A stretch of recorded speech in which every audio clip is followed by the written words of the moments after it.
Be the right club. Be the right club today.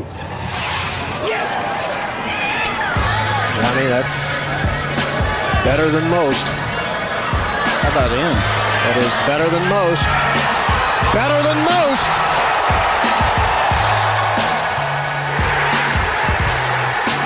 Expect anything different?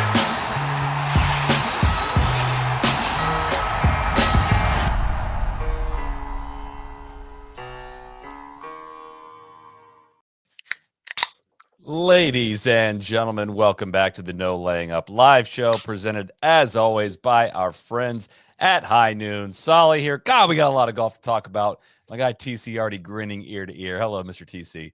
Tough chain of events for you, Solly. First Ryder Cup block, Sepp Straka, and then Foxy. Absolutely stunting. Proper player. Love to see it. Just not gonna go ahead, Deej. DJ is here as well. Hello, Mr. Deej. Hey, Solly, good to be with you. Great weekend here in Milwaukee. Sun's out, walking around, enjoying my wife's first Mother's Day today. Happy Mother's Day to all the ladies listening. And now we get to talk golf. Who's got it better than us, guys? Good to be with you. Likewise, I join you in wishing all of the mothers a happy Mother's Day, and thank you for spending your Sunday evening with us. Guys, have you heard High Noon has a new non-carbonated vodka iced tea pack? This is the Lake Pack. It introduces two new exciting flavors, green tea, also the half and half. I just did a live taste test on here. These just came in the mail. TC came over earlier today, and I gave him a couple of these. He couldn't even get home before he had to taste it. He had a sip out back while I was getting a little workout in. That made it sound like he was drinking and driving home. I'm glad you cleared that up. It lives very, very, very close to me. So it also is joined by the classic original tea and the peach tea flavors. It brings together real vodka and crisp iced tea packed up for maximum flavor to bring you wherever your day takes you. Visit highnoonspirits.com to find a pack near you. High Noon, sun's up. TC, been playing a little golf lately as well. I think you got any reports on how stuff was performing for you in the Southern Hemisphere? Solly, I mean, Southern Hemisphere, it was good. It traveled with me up to the Northern Hemisphere. We played in the wind down the Southern Hemisphere, holding the ball up against the wind. We had some gnarly stuff coming off the ocean down in New Zealand. Shout out to Foxy. And then at Oakmont, it was Drench City, USA, and the ball was absolutely performing for me as well. And I'm in the Pro V1. I have total confidence in the wind with this thing. And I think the other thing I've really noticed over the last 3 or 4 months is how dialed in my half wedge shots are getting, or those kind of 80% wedges that it's one hop and stop. It's not bleeding out at all. After that first hop. So could not be more pleased with how my golf ball is performing right now. I feel like I've got total control of it. So that is, of course, the Titleist Pro V1. And you can find out which golf ball is best for you at Titleist.com. Get fit for everything, including your golf ball. We got fit into these several years ago, and it gives you like a lot better confidence that like somebody has looked at your data and been like, this is what you should be in. Like, chances are you're probably pretty unqualified to figure this out on your own. I'm pretty unqualified to figure this out on my own. So it's just you're in the Pro V, Solly, correct? I'm in the Pro V1 as well. Exactly. And then DJ's in the X. I play the X, but hearing Solly say that, I realized for how many years I was like, I think I'm going to play the Pro V1 because I like the box better. Like I'm just gonna play those. And the Titleist people are good friends of Titleist. We're like, maybe that's not a good way to go about it. Why don't you try this Pro V1 X? And instead, I'm with you, TC. We got to play some golf over in Ireland, Northern Ireland, and playing a little bit of wind, and you can flight those wedges the way that you want. They're not going to balloon on you. You're playing the right kind of golf ball, and you're going to play a little better. So shout out to our friends at Titleist. Deej, why don't you take us around the world for some golf results? I would love to, Solly. On the PGA Tour, of course, our guy, my guy, your guy, Sepp Straka becomes a 4-time winner. A win for the Balds. You guys look a lot alike. A win for the Balds. Both from Georgia. A win for probably the soon-to-be Balds, I'm going to guess, with Foxy down in Myrtle Beach at the One Flight Myrtle Beach Classic. Over on the DP World Tour, Martin Couvra, a young French garçon, wins the Turkish Airlines Open. Interesting Presented story. by Eric Adams. First stop's always Istanbul. On the LPGA, Gino Titakum wins the Mizuho Americas Open up at the Torch. On the LET, HJ Kim defends her title. the Aramco Korea Championship. And on the Epson Tour, one of our favorites, Sophia Popov, wins the Carlisle, Arizona Women's Golf Classic. But gentlemen, we're going to start with the Truist, where Shane Lowry and Sepp Straka entered the final round tied at the top, 14 under. They were going to square off in the final pairing, 3 clear of JT and Keith Mitchell, playing on a sponsor exemption this week. Sepp made eagle on the 5th before it got a little, and then took it a little deeper on 8 and 9 with a couple birdies, a couple bumps in the road there in the middle of the round on 10 and 11 with a couple of back-to-back bogeys, but a big birdie on the par 4 15th. Bumped him back to 16 under, took the lead when Shane Lowry pulled his tee shot on the par 3 16th, couldn't get up and down, and then he kind of gassed it along. Shane went for the win there on 18, but left himself 6-7 feet coming back and kind of took the drama out of it. So, Solly, let me start with you. What did we see from our guy Sepp today? 4-time winner on the PGA Tour, now the only other multiple champion or multiple time winner this year. How would you say that? Along with Rory this year on the PGA Tour. This is the 4th career win for Sepp Straka. This is the first BDE. This is the first big win for Sepp Straka, and I'm glad to see him take this leap. His previous wins included the Honda, the John Deere, and the American Express. I think we can all agree this enters a completely different class.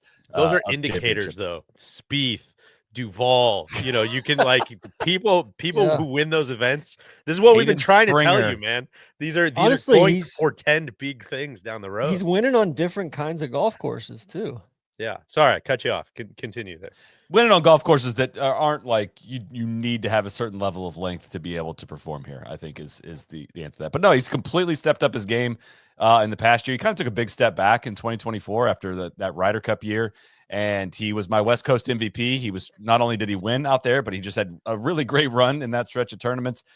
Missed the cut at the Masters, which was a little bit of air coming out of this of the parachute there, but huge bounce back, huge win. I'm stoked for him. There's very, very little reason to dislike Sepp Straka, and he just seems to be kind of bullying people this year. He's second in the FedEx Cup now, which is kind of ridiculous. We are not early in the year, and I think we can, we can kind of go through the halfway point. Right, we can kind of go through the Fed. I mean, please. Yeah, there's I don't know, maybe in events wise, but I think there's still a lot more points to be had kind of in this back half stretch and whatnot. But I mean, joins an illustrious list of signature event winners this year. It's kind of been bangers only, and he slammed the door today. It was really good stuff. Very enjoyable to watch.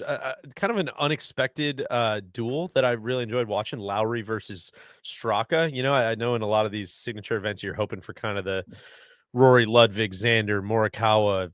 We did have JT was up there, but I really enjoyed kind of the 2 big guys throwing punches at each other all day. It was great stuff. TC, that had to be up your alley.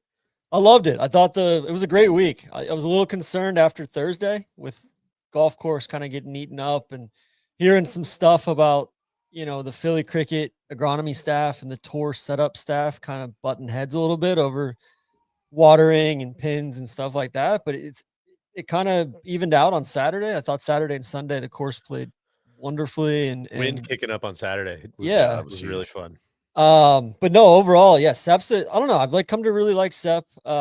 He's a good interview. He's a good dude. It seems like he's just, he was there when I downed the 4 soups in the tap room. He was a table over. I was marveling at that. Maybe that inspired him onward to these 2 wins this year. But yeah, I think he putted his ass off this week. I think he was first in putting, second in putting, 8.66 strokes gained on the greens. Didn't chip it particularly well. Yeah. That putter, zebra putter that everybody's grandpa had in their garage, Like Price. Yeah. But Solly, I got to ask you, Ryder Cup lock at this point? I think he's very, very, very likely to be on the team at this point. I think if he lost the giraffe between now and then, I think there's still a chance. I mean, he's still way back on the points list just because he doesn't support the DP World Tour. And I think it'd be a shock if he lost his game between now and then. Straka doesn't support the DP World Tour. I still think it was premature to call him a lock for the Ryder Cup several months ago. I mean, not if you're seeing what we were seeing, man. Did you call him a lock? You weren't even on that show. I wasn't on. I didn't get the chance. Of course I would have. Of course I would have. I he went. I don't know. Anytime you get a chance to put somebody, I don't know, kind of like your 9th or 10th best player who went 1-2 at the last Ryder Cup to lock. Any chance you get to lock that in 6 months early, you got to take it. You just can't miss that window. You absolutely cannot. So I'm stoked for you guys that you got that one locked in. Thank you. Thank you. And it seems like we got some other locks too. Shane, Tommy, Rory, all doing big things, all in the top 10. Tommy in the top Steven Yeager. 5 this week. Steven Yeager. Nicholas Norgard played well down at Myrtle Beach. He's got an outside. Can look at Foxy this get some thing. sort of Commonwealth exemption or something? We're gonna have to look into that. Yeah. It's actually fun to be on this side. You know how many times I've wound myself up about how good the Americans are playing in May, only to watch them get trounced. It's kind of fun to be on the other side and just watch. How much is the U.S. going to get smoked by? Is this even going to be competitive? It's actually a lot more fun to be on this side of it. So I was just gonna look up, and sorry for doing this live, but what has Sepp done in the majors? Because I know he's a guy that flushes it. He's a guy that drives it very straight, but that accuracy, no distance is not always what you're kind of looking for in the majors. So as much as I would love to keep ramping up that, like, I'm just gonna getting break word. through, He was runner-up at Liverpool, tied with He Tom Kim. was. I'm just receiving word that on that had one. not come across my desk. I'm glad you said He that. was. Well, T7 but the That'd be other a good proper fit player, for Port Rush. Tom Kim. Honestly. Yeah. T7 at the 2023 PGA, but I don't know. I mean, it seems like he's kind of sort of trending in the right direction, other than that miscut at the Masters. I don't know. But my point was, I don't know if this necessarily changes anything for next week. I mean, I think he was probably on a decent amount of radars. I don't know that he's kind of in that that first round draft pick. I don't know that he's quite in that class, but TC, I think there's some value in there for some GMs who are I don't think looking he's for a great a value fit for pick. Quail necessarily. I don't know. I That's- was grasping for something. Well, I would think, take him at Oakmont or Port Rush over Quill for sure. I think it's just that, I mean, he's below average distance, right? And this week I think we didn't know what to expect with Philly Cricket Club, and I think there was room with this kind of setup. So it's kind of weird how I think technically this stuff works, and somebody who's deeper into the stats can correct me on this, but like, this seems like the width of fairway where accuracy matters. Like, if you get to if it gets too wide, the Bombers get their balls that stay at the edge of the fairways. And if it gets too narrow, nobody hits the fairways and everybody just bombs it ahead. But at about this width, accuracy can matter. Like, Muirfield Village weirdly threads that gap really well. It is a course where accuracy matters, and the penalty for missing the fairways is relatively strong there. Without having the information and the data in from this week, this seems like it fit that mold to say, like, it's set up for a really good championship. Muirfield Village usually sets up for a really, really good championship. And not to transition this into Philly cricket, but what made the duel really fun today was the consequence of all the shots. I felt that for basically every single approach shot. How many times guys like pulled approach shots left of greens today, and it was like, oh, fucked, no chance there. Like, could not afford to hit it there. JT on 16. Shane Lowry could not afford to hit that ball there. I don't know. It for a golf course that had such wide open fronts to the greens, and had these big ass greens. These were like they were saying is the third easiest greens to hit on the PGA Tour so far this year. I thought Philly cricket held up so freaking well, and it added just another layer to the kind of duel we were watching today, where just felt like every shot had consequence and had a bleeding effect, whereas way too many tour courses, it just kind of seems like, he missed, but he can get that up and down over there. That's not that bad. I just felt that every time I had the golf on this week was like, ooh, I can't wait to see what he does with this one, because that is not a simple shot there. I thought the 14-15 combo was spectacular, especially today with the shorter. It was 95 yards. Shortest tough hole in the because history of the PGA Tour. Is that what they said? In the ShotLink era, I think, ShotLink era, since they had that, yeah. which cool too, because it wasn't easy either. Like, you had to really control your spin into there, and then I think the greens were fast. They just weren't quite to the firmness. I think they got a bad draw as far as the weather goes the last couple weeks up there. But yeah, they need to get back to Philly cricket for something and soon. Did you like it at this time of year? Was there anything that was kind of the only thing, was like, I wonder if you get to late July, August, if you can push it to, whether it's a playoff event or something, but maybe get the rough a little thicker, get hopefully things a little faster, maybe avoid some of those thunderstorms early in the week that's the only change I'd make. Other than that, it was great, man. Agree. Yeah, I think maybe a BMW. Yeah. Kind of thing. I think that would fit a lot. I'm curious. I know we got a bunch of questions, on this. Like, what other annual tour, what other stops, what other courses would you like to see, kind of similar to Philly cricket? And it's like, Aronimink was kind of supposed to be this in 2018 when it went there, and it rained so hard. I mean, it was just like Drench City, that USA. for a major, what, next year? It's going to be a major, which I'm still very confused how that's going to work. I was pretty underwhelmed by Aronimink, to be honest. I think Philly cricket's. I think it's better golf course, but I think it. To your point, like the BMW rotated up to Aronimink in 2018, and I would like to see it rotate to somewhere like Philly cricket. But it's also like Philly cricket. It is short, like it is like probably too short. I thought it still played interesting, but some of these holes, guys are just hitting driver and then pitching up onto the green. Now there was, they were able to do enough stuff with pins and whatnot to mitigate the scoring. The winds helped a little bit, but like you saw it kind of Thursday, Friday when the winds weren't up as high. Like it was kind of just, pin your ears back and go get it. Like I still think there's room for an architecturally significant and strategic golf course like this that has a little bit more length to really kind of elevate a particular event. But I don't, for a lot of the questions, like, should the Truist just stay here forever? Like, I hate to report that Truist is based in Charlotte, and like the reason that they're sponsoring that tournament is to have an event in Charlotte at Quail Hollow. Like, it's going right back to Quail Hollow for the very foreseeable future. Philly cricket showed off enough. I think there should be golf in this region, but it will not be this event, unfortunately. There was a very, I hate to call him out because I love the guy, but Taylor Zarza was talking on Gary Williams' 5 Clubs show this week about how Charlotte is starved for professional golf. And DJ texted over the Jim Caviezel, Mel Gibson.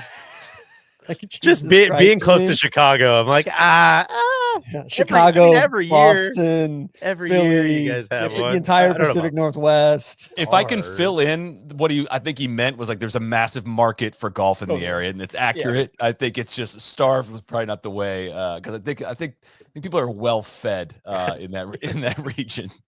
I think Charlotte may need to go on a Ozempic for professional golf. Going back to your 14th hole, by the way, I was just looking this up, but 95 yards today, played to scoring average of 2.88. Like 14 birdies, 6 bogeys. Yeah, that's great. That's awesome. Yeah. Even that, like, that's where, like, again, not everybody cares about this kind of stuff, but it was not just a dart fest in there. And if you want, it was a little bit downwind.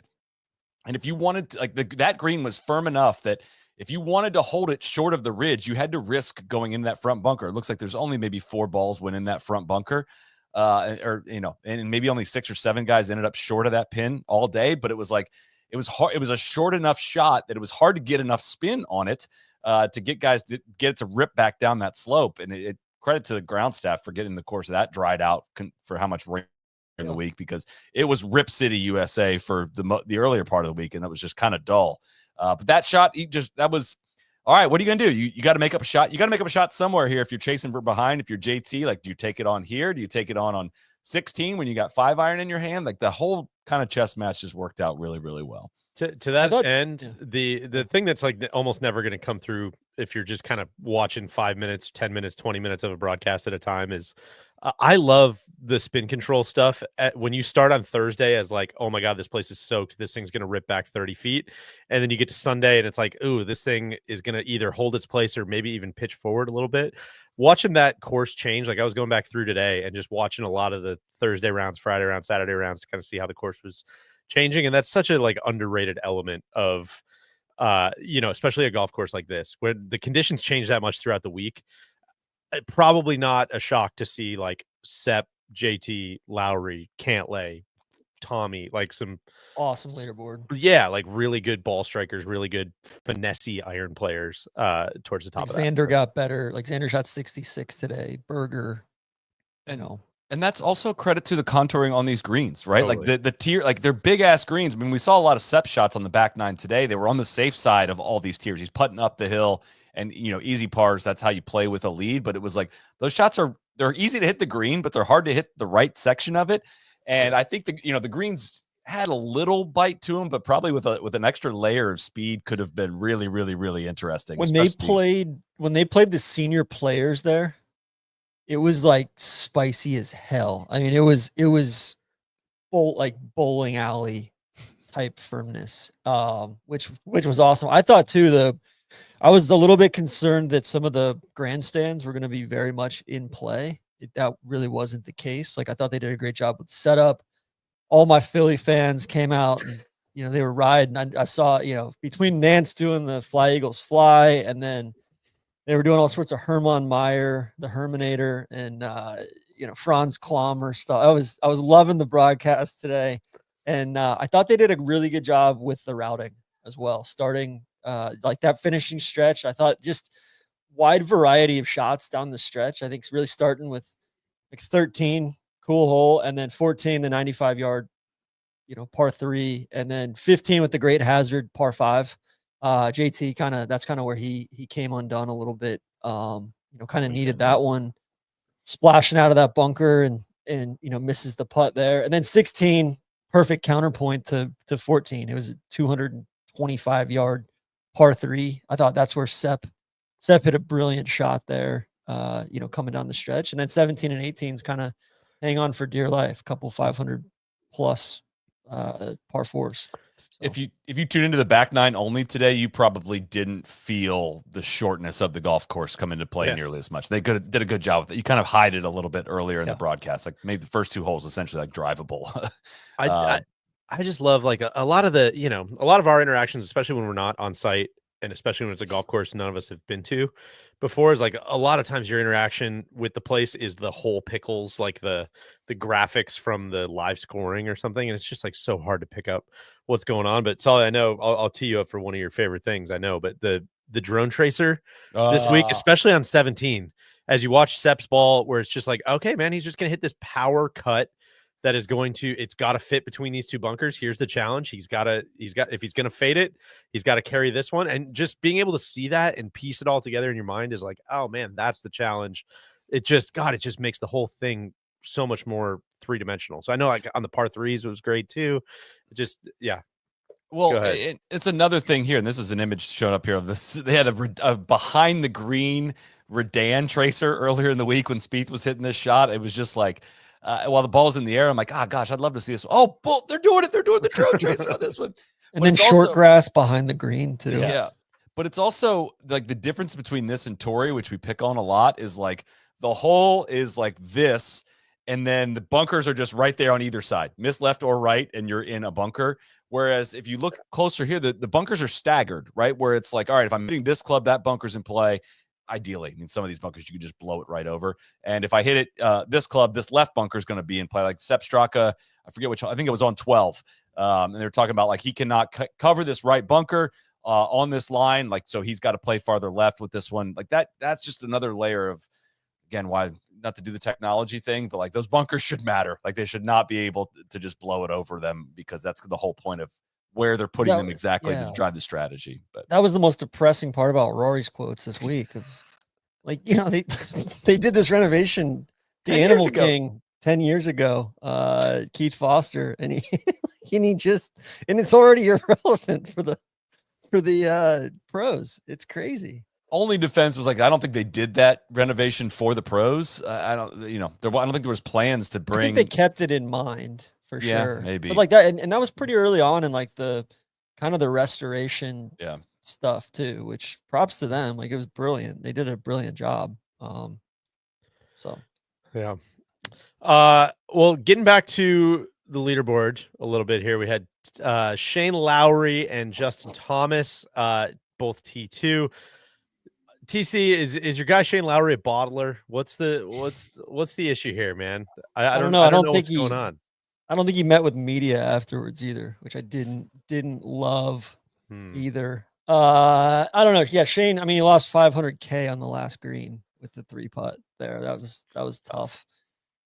Bogeys on 16, bogeys on 18, bogeyed 8 as well, which 8 was like 250 yards though. So I don't know. I mean, Shane's won a major.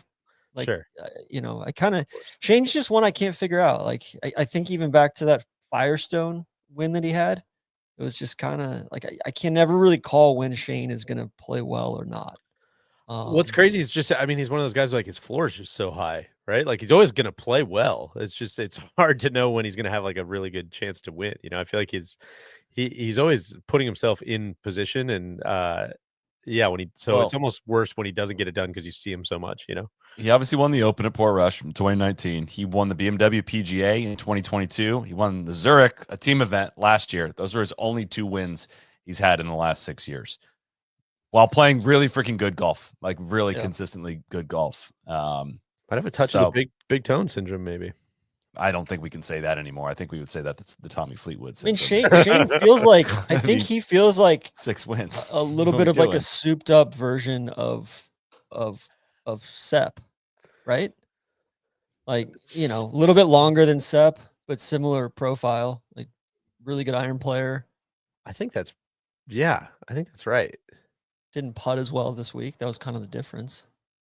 Yeah, I mean, I think Sepp's got a ways to go to kind of match the consistency that Shane has. Not put that up. far off though. Like, you know, on your Current version of Sepp is really freaking good. Yeah. Like current version of Sepp is like a stroke better per round than he was in 2023 when he made the Ryder Cup team. Like that's a different dude. He is like and that's not even counting this past week. Like his approach play for this year has got to be one of the best in all of golf. He's plus 1.18. That's like peak Morikawa. That's Sepp Straka approach play so far this year. God, I hope we get some peak Morikawa so we can keep chipping away at that 8 major total. He's gonna need a lot. I would suggest he goes hard on these next 3. TC seem like good fits. Top 3 iron players currently in the world over the last 6 months: Scotty plus 1.4, Colin plus 1.35, Sepp plus 1.18, and that's not counting today or this week. Flusher, Pretty remarkable. absolute flusher. But yeah, I mean, Shane should have been in a playoff today. Probably. Like that's, and then JT, like it should have probably been a 3-way playoff between JT, Sepp, and Shane. JT had a weird day yesterday. That 66 in the wind, he's hacking out of the bushes. I don't know if you guys saw that first, I think it was the first par 5 yesterday where he's kind of like straddling the fence and trying to hack out. I think he bogeyed 2 of the par 5 or both par 5s yesterday and shot 66. Yeah. But he is, I can report, flushing it 6th in approach this week, heading back to Quail Hollow where he won his first major.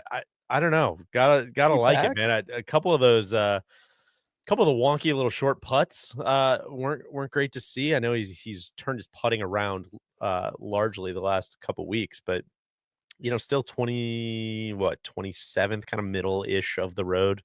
That's all he's got to do, though. Putting, he which has to not be an idiot on the greens, and he's going to be very much in contention. Which I think one of the things. Shout out to Philly Cricket was like actual slope on 5 and 6 footers. Yep, for sure. There. Instead of dudes just look those long perplexed grad over this ones. course this weekend. I mean, especially Saturday. Nance said it Saturday. It's like I can't recall a broadcast where we've seen more short putts missed. I don't know if that was the most accurate statistically, but it did feel that way. It was like absolutely nothing was getting in the hole. Yeah. Let me ask you this, Ollie. If you're doing a PGA Championship draft board right now, who's ahead of JT on your draft board? Rory, Scotty, Shadur Sanders, Shadur, the Pope, best available right now. Like that's kind interesting. of where I was like, I think it's Rory, Scotty, and like maybe nobody else. What's the odds? What do the odds say? Is he? I feel like Xander's heating up. I feel like Cantlay's heating up. They're heating up, TC, but I don't know. He can't Going be to a Xander JT head to head next week, TC. I think I'm taking JT. That's where I'm It's at. kind of wild, Right? I think I'm taking Xander. I think Xander might be All right. on the cusp of Put that in being your officially back. put that on the record. Put that in your black book, TC. I mean, Xander, DB, Corey Connors, and HE all So tied for 11th this week. The odds as of Profit right now, players. subject to change, of course, courtesy of the FanDuel Sportsbook. Scotty Scheffler plus 400, Rory plus 450. We did forget about Bryson plus 1100. Sure. John Rahm plus 1800, Xander Right, plus forgot about 2000, Ludwig plus 2000, JT Right, plus yep. 2200. Forget about Should JT be behind Ludwig? Yeah, right I would now? say TC, no spin zone here. Who are you No, taking, Ludwig. Ludwig or JT right now at Quill? Man, Ludwig's, I don't know. Ludwig's, his putter really spooked me this week. Lost about 4 shots in the green. He was 65th in the field in putting. And his iron play was shit too. He lost like 4.5 shots with his irons this week too. That's So not good. yeah, he was, And he his wasn't even usual allowed to miss the stuff cut. That was like tee. your, that was Yeah. your whole thing when he was missing the cut on purpose before the Yeah. Masters, right? No, I don't know. I still go back. I think that norovirus that he had on the West Coast swing kind of put him in a blender for a while. And I do think his floor is lower than it's been in recent, Certainly seems like that way. in the first couple years of his career. So we'll see.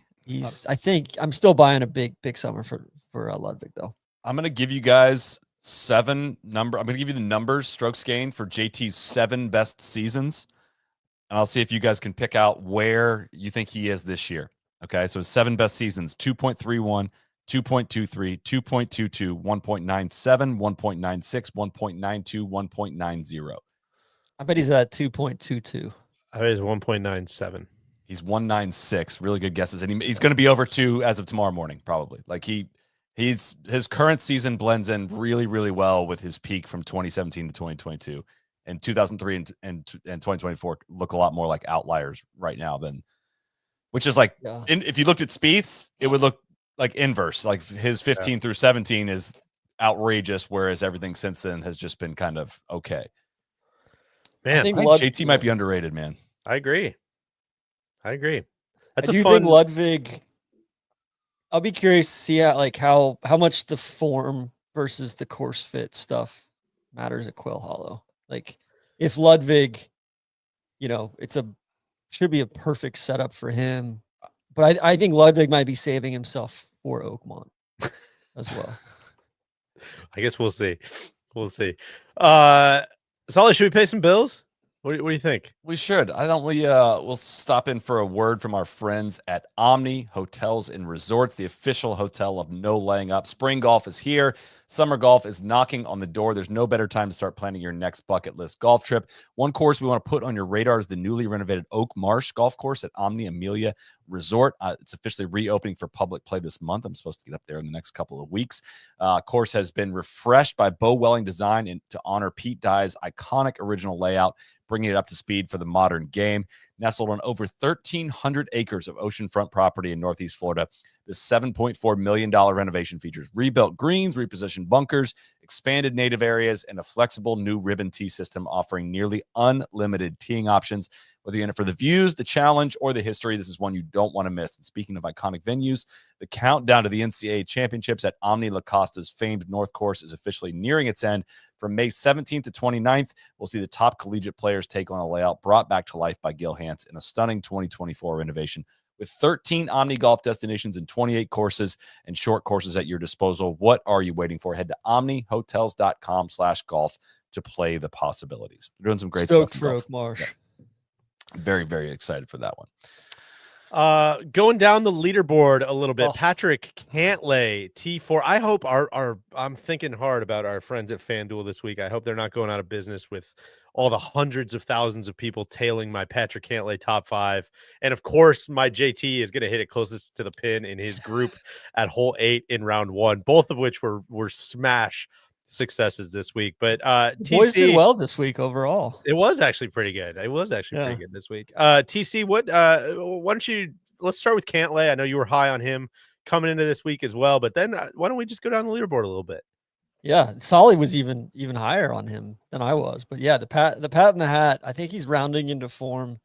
He's starting to play very, very good golf after kind of a lackluster season last year. So I'm gonna look pat in the hat, bookend 65s.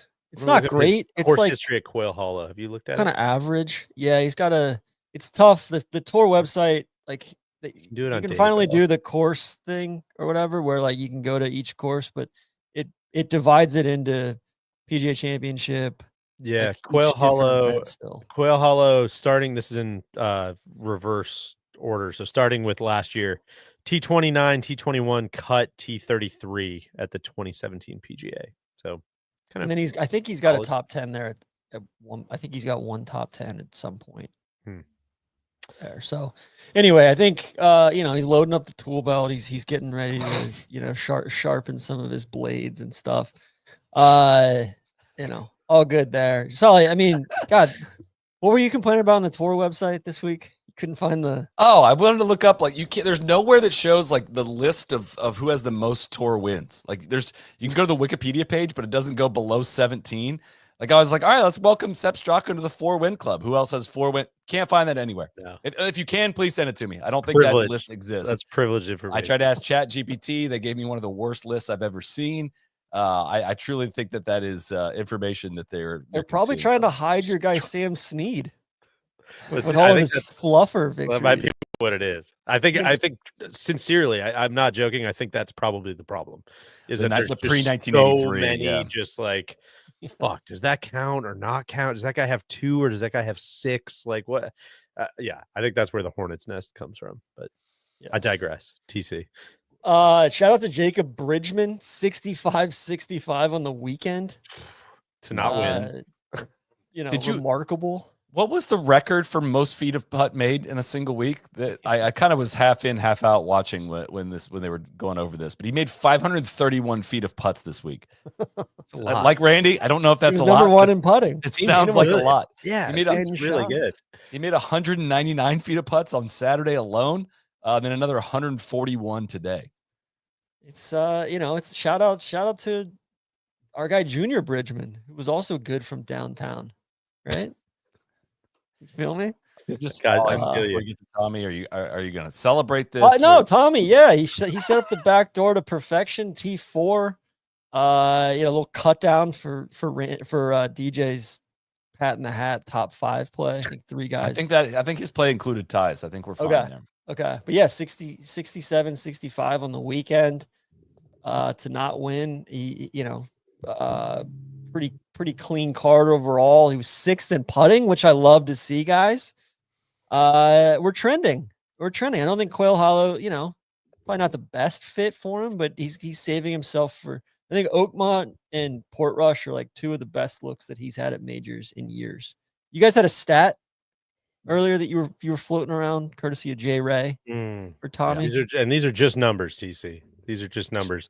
Yeah. This is Justin Ray, of course. Most top 10 finishes on the PGA Tour without a win in the last 40 years. So not that big of a sample size.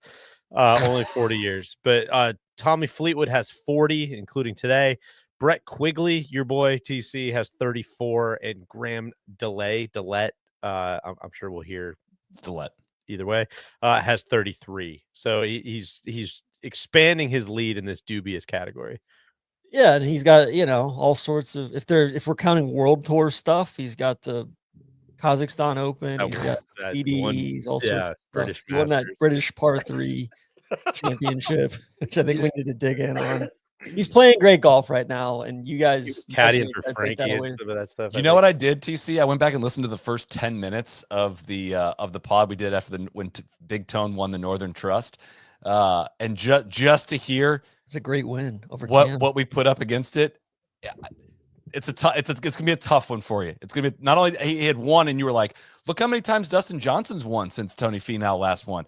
If we just reapplied your logic from that one into the Fleetwood stuff, it'd be a long night for you. And in fact, I think we are. It is time to remind everyone that ServPro is the #1 brand in cleanup and restoration. Is known for making any mess like it never even happened. It's not a mess. He had a T4. No, but that wasn't the worst thing he did this week. You have something that you need to hopefully make like it never even happened. Yeah. Listen, I wasn't watching live. He struck a cop, TC. He hit a cop. He hit a cop. Richie Orensky's livid. He hit a cop. People. That's not what we're about. Everybody else was ducking. The cop was in the line of duty, keeping the patrons back up there. Those rowdy Philly fans, and he hit a cop. And I don't even know. Did it hit him? Right? I couldn't even tell. They hit him on like 2 bounces or 1 bounce. It hit him very light. But still, that's like touching an umpire, man. That doesn't matter how hard you hit him. There's no contact allowed. TC, I just want you to just completely distance yourself from this. Say this is not what you're about. I already did. I already did on X, the Everything app. A lot of people came to my defense there. They said, "Hey, got to get that out there." Honestly, TC, you got to spin this. Clearly, he yelled 4 because everybody ducked. Like you got to. It ducked like 30 seconds before he even hit it. It was great. Proper 4 call for sure. So, it's Sometimes it happens, guys. If you've got a mess you want to make like it never even happened, you can go to servpro.com or call 1-800-ServPro today. TC, I'll double up here. I do have a mulligan or an apology I'd like to make to you. I forgot that part of our bet about the match at Oakmont was I had to wear the Pews hat and not explain the bet. Unironically. I blew it. I couldn't not explain it. So I am displaying the Pews hat back here, which I think we'll get into some hat stuff a little bit later on. Okay. I do owe you that apology. That was Solly. I thought you were going to go with one. This was, percolating on our Slack this week. Our friend Zoot, one of the on-course osteos out on the LPGA tour, said, "What the hell is Solly talking about with Hey Don?" It sounds like it is some sort of sound that we are incapable. I'm incapable of making this sound. It's almost like a rolled R. So the easiest way to do it is to say, "Hey Don, hey Don, hey Don, hey Don." Oh, the second one was good. Hey Don, the second one was good. Now you're in your head. I don't know I don't think we're supposed to know the difference. I will not apologize for this one at all. It's not Hey Ran. That's what everybody kept saying was Hey Ran you. And so I was like, no. On the broadcast, they say Hey Ran. Hey Don you. That's what it sounds like to me. It's not. I think we're supposed to like roll the R. Hey, I think hey some Don, of the Korean hey ladies. Jenny I don't Shin, speak Korean. They all listen. I don't speak British, right? But I can't make some of the sounds. But some of the Korean ladies, they were really upset. They were texting, and that's all we're saying. I'm gonna go ahead and throw a challenge flag on that one, but no, I will not apologize for that one. I feel like I've told this story before. It's not. Oh, sorry, Cody. Go ahead. Well, I knew this was going to come up, so I decided to get on to the LPGA. There's a lot of tough names that are out there, so they have a pronunciation guide on the LPGA media site. So I pulled it straight from her mouth. Heran you, Heran you, Heran you, Heran. Helpful. I hear the D. Like, do we not? We don't hear the D there. Hate on you. This is getting into a Pittsburgh, Midwest, Northeast kind of thing. Play it one more time. Play it one more time. It's like the dress. Play it one more time. Hey ran you. Hey ran you. Heran you, Heran you. Oof. I think you can kind of hear whatever you want to hear there. It's the dress. Yellow dress, blue dress. This is I may have told this before. It's not even that good of a story, so I apologize. But I remember being vividly at the RSM Classic. Hey Don Blake is really good. I remember being at the RSM Classic one time and just listening to these volunteers go through the caddy bibs, like trying to get them sorted back in alphabetical order. And I remember it was Brendan DeYoung and Andrew Svoboda were playing in the same group, and this just Sea Island dude was there just like ripping off the names. He goes, "All right, we got Dijong right here, and we got Svoboda." And I was sitting there for like 30 minutes just listening to this guy read names, and it was good stuff. So Solly, you might want to maybe consult with him, see if he has any on this matter. But TC, I believe we were going down one other thing too. Solly, I know you got the Finau, Tommy stuff holstered up for a future date. I've had a few people, I think they're running our transcripts through AI or something. I had a few people look up some of the stuff that I was saying about Scotty pretty early on, 2018, 2019 into 2020. And that's great. Send those people my way. I got a whole list of ones names I'd love to follow up on as well. Takumi Kanaya. I like to just go through the whole TC list. Kanaya had a top 5 last week. Nick Hardy, how's he doing? Still floating around, Anyway, we're going down the leaderboard. TC also treated Scotty like a puppy that he wasn't quite ready to. Yeah, there was a lot of just like, this guy's playing pretty good golf, and then just straight killed him. He's like, I want nothing to do with him. No, it was a Frankenstein thing. Sent him back to the orphanage. So anyway, Steven Yeager played well. Cam Young, T7 sign of life. this week. Go. Some signs of life. I think he's very just up and down. I think he had, his last time out, or really T54 at Heritage, and then cut at the Masters at 72-79. So signs of life for him. Quail Hollow, probably a pretty good fit for him, right? You know what? I was just going to look that up, TC. He's played there twice, T34, T59. Okay, maybe not. I'd let you you know. know, those are big fields though. Also, that But were this is yeah. a totally different week than the normal week we see at Quail Hollow. Like Yeah, it's a totally. week later. Yeah, like exactly. I say throw the Which- models out for this tournament.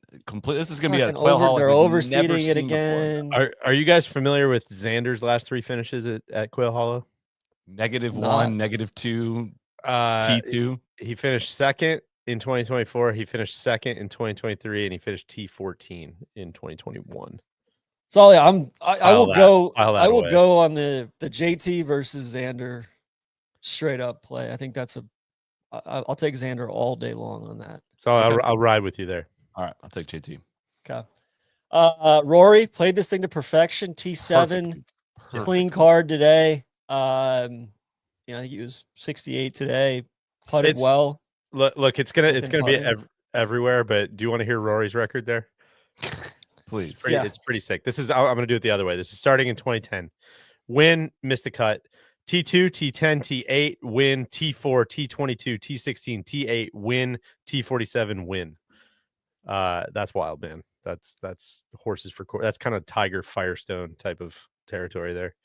Closing out the T7 category, Keith Mitchell opened with a first round 61, which Deej, you said that his first round scoring average is better than I told you this. yeah. I just sent this over to Cody if he is able to get it up on the screen. This tweet was from Golfing Brock. In 2000, Tiger Woods had a round 1 scoring average of 68.17, which is more than a full stroke behind 2025 Keith Mitchell. He's averaging 67.1 in first rounds. He's ranked so good. 97th and 90th in round 3 and round 4 scoring average. That's an unbelievable stat. I That's love that one. crazy. 71 on the weekend, gave 2 back. Is he just Yeah, like we loading gotta- up on carbs or something, or not getting enough carbs through the weekend? No, I was texting with him earlier in the week, I think on Friday or Saturday morning, and I was like, "Hey, you eating anywhere good this week?" He's like, "Yeah, I've eaten at a couple good places, but I haven't been downtown." So he's not, he's not eating through the city like he should. He's keeping it. I don't know. He's playing good golf right now though. He's up to, made the most of the sponsor exemption, or I guess he was going to get in anyway. Up to 47th in the FedEx Cup after that. We got Xander, DB. DB didn't really get off the bus on Thursday. Shot 68, really slow start. Otherwise, kind of got better. 69, 68, 66 the last 3 rounds. So I was expecting a top 5 from DB this week. Corey Connors, 66, 67 on the weekend. He's playing well. HE playing well. Ricky, a lot of consternation about that sponsor exemption. T15 Taste gets him from 125th up to 97th in the FedEx Cup. Taste it, hater. Could be kind of big. Sorry, from outside the card line to inside the card line. Yes, yes. It's tough. Oh, it's That's tough. really tough, right? Can I flag one just for your kind of Group C, Group D major pools? Corey Connors, as you were saying it, T13, T8 in his last 2 starts at Quail Hollow. Is he Group C or D? He's 7th in the FedEx Cup right now. I hope he's not that far down in the. Well, then that's tough because I guess then he's in Group A, Group B. Or it's like, I don't know if I'm. No, I'd probably take a JT instead. I still think we should double down Tones? on this Yeah. FedEx Cup. No FedEx Cup points for sponsor exemptions and signature events. Get the money. Take the couldn't money. agree more. Eject the FedEx Cup points. Your status should not be able to be decided on the sponsor. What Keep is- hoovering up the sponsor exemptions, but you shouldn't be able Yeah. to get your card. I think that's fair. What is Big Tone's record at Quail Hollow, Deej? Some signs of life out of Big Tone this week. God, what a great question, TC. Exceedingly mid. This- T52, T23 missed the cut. T60, Okay. T21, just never top 10. Never top 20. Okay. This version of Big Tone, which is not the version of Big Tone that I rode extremely hard for in a previous life, it is amazing. As soon as he goes on a hot run, how fast he gives it back. Like as soon as he pops up on the leaderboard, it's like, oh, here comes Bill. Where'd Big Tone go? No, he just made double immediately. Like It's it's like just the astronaut meme of just like, dog, it's always, yeah. it's always has. No, no, he won 6 times. You guys missed it. He was winning I those think Tommy Foxy won events. six times in Yeah, those Tommy Foxy events. What else we got? Andrew Novak Novak continues his yeah. world tour. Listen, there was a troubling video floating around out there with some backstopping Mm. on it. I think Novak tried to get up there and mark it. Ricky plays really fast, I guess. And Ricky played super fast. I guess there was a squeegee debacle 1 or 2 holes before. Broken squeegee. They had to get another squeegee out. They fell behind. So the tour officials were like, hey, you guys got to catch back up.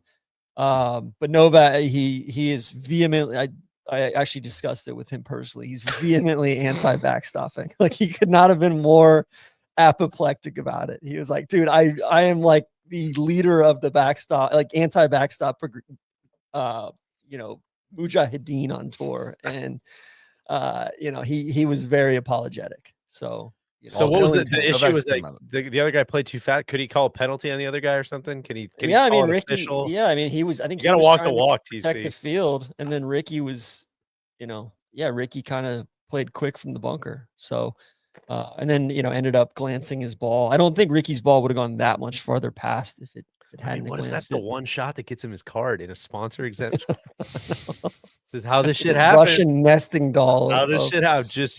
Don't say we didn't warn you. Don't say we didn't warn you. Novak, though, T17, he's up to 5th in the FedEx Cup. Fucking also, when do you want to have the Ryder Cup conversation, Solly? Yeah. You tell me. What does he need to do? Spawn, also, T17, tied with Novak. Spawn or Novak? Who do you want? Let's start to get serious here, man. Are we doing this or not? Can't get any words out. Looks like he's got a lawyer, like telling him, don't fucking say anything. Don't say anything. They're trying to get something. Miranda, right? They get something they can use against you in September. Don't say anything.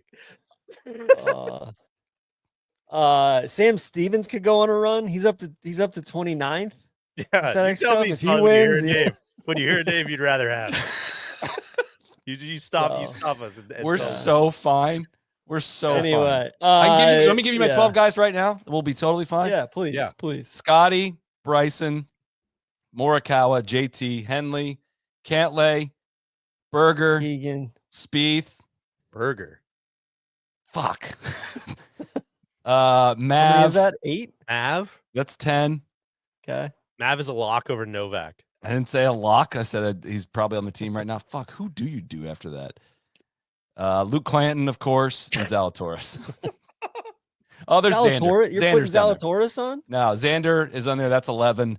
And then I'm not giving you a 12th guy. Somebody will emerge as the 12th. Guy is emerging right now. I don't understand how you don't see it. TC, anything else? Or you see the rest of your time? I was hoping Keegan would make a run. 64 on Thursday. Sure, we didn't even talk about Keegan. He could be 12. Kind of went backwards on Friday and Sunday. So some signs of life out of Max, 66, 68 first 2 days. Was glad to see that. Spieth seems to be kind of, just simmering below the surface. He was T34, not exactly what we were looking for. What else we got? Yeah, we talked a little. As we sit here now, would you say Spieth's more likely to be on the Ryder Cup team than not? Yeah, but I don't think that's he's trending.